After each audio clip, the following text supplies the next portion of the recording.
madame au fond. Ensuite, je monte, c'est promis. Voilà, pour une série de 2 ou 3 questions. Je redescendrai ensuite vers monsieur là-bas qui avait demandé la parole. Madame, je vous en prie. Merci. Marie-Françoise Perrol-Dumont. Je voudrais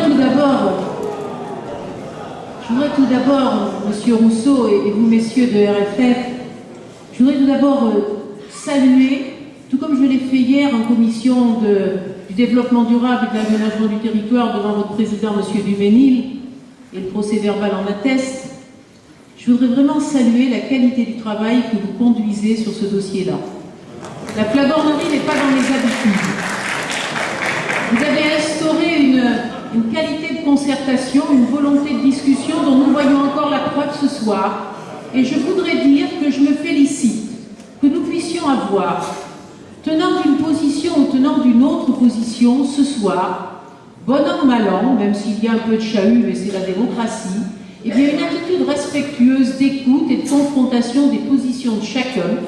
Peut-être que finalement, en matière de concertation, on arrive enfin à l'âge adulte et qu'on est capable d'admettre que nous n'avons pas tous les mêmes positions et que finalement, l'intelligence collective, c'est d'oser quelquefois frotter sa cervelle à celle des autres et accepter que les autres n'aient pas la même opinion que vous, car on n'a pas toujours nécessairement raison tout seul. Moi, je trouve normal et je trouve légitime que les gens qui sont impactés par ce projet le manifestent. Je trouve normal et je trouve légitime qu'ils cherchent des arguments pour démontrer que ce projet n'a pas de pertinence. Nous l'avons vécu encore tout récemment, lorsque nous avons fait le contournement d'Aix, nous l'avions vécu lorsque nous avions fait la D2000. C'est quelque chose qui est tout à fait normal dans une démocratie, et d'ailleurs les nouvelles procédures de concertation permettent à chacun de s'exprimer, et c'est bien ainsi. Quelqu'un a dit, et c'est monsieur Le Sceau, je crois, et il a dit à juste titre, et j'aime bien son intervention, que oui, sans doute, cette infrastructure, elle relève de la compétence de l'État. Et que oui, les autres régions qui ont la grande vitesse, les premières qui l'ont eu, elles l'ont eu sans bourse déliée.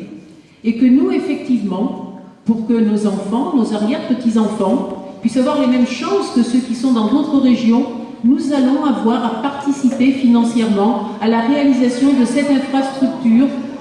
Je vous ai remercié pour l'élégance du débat, j'espère que je ne me suis pas trompée. Eh bien oui, nous allons avoir ici à participer au financement de cette grande infrastructure pour que nos enfants demain puissent vivre ici, se déplacer. Car nous ne voulons pas, contrairement à ce qu'a dit quelqu'un, nous ne voulons absolument pas devenir le poumon vert d'une Europe qui, elle, se développerait pendant que nous regarderions passer le train du développement.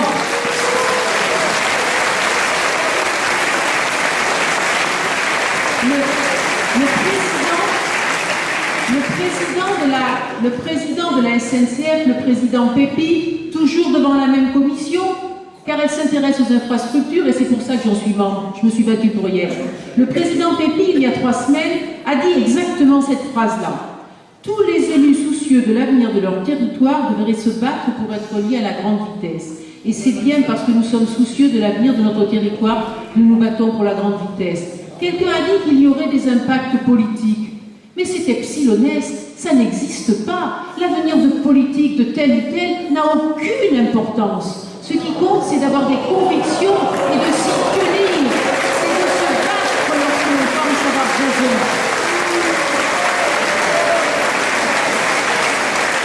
Alors oui, nous sommes convaincus. Au Conseil général de la Haute-Vienne, nous avons voté à l'unanimité le soutien à cette grande infrastructure. Nous sommes convaincus que l'avenir de notre département y passe par cette réalisation. Tout comme nous sommes convaincus qu'il faut également que sur l'axe historique, il y ait des améliorations, parce qu'effectivement, et M. Rousseau l'a bien trouvé, une LGV, elle ne s'arrêtera jamais à Châteauroux, la souterraine, etc. Et il faut parallèlement qu'il y ait aussi cette infrastructure. Les deux ne sont pas antinomiques. Tout comme n'est pas antinomique la réalisation d'une mise à 2 fois 2 voies de la RN 147, car celles et ceux qui me disent ce qui est prioritaire, c'est la route, ce n'est pas la LGV, eh bien je leur dis banco, et nous allons nous battre aussi pour la route, et nous aurons les deux, mais quand nous aurons la route, nous aurons le même débat, et nous aurons les mêmes oppositions par rapport au tracé. Et je voulais vous dire tout simplement, mesdames, messieurs, ce soir, que oui, je réaffirme avec force et vigueur que s'il y a un seul projet qui est de compétence d'État et sur lequel, dans un contexte difficile, nous allons persister à participer financièrement, quitte à ce que nous nous retirions de tous les autres, c'est bien le dossier de cette infrastructure vitale pour l'avenir de nos territoires et de nos enfants. Merci beaucoup, madame.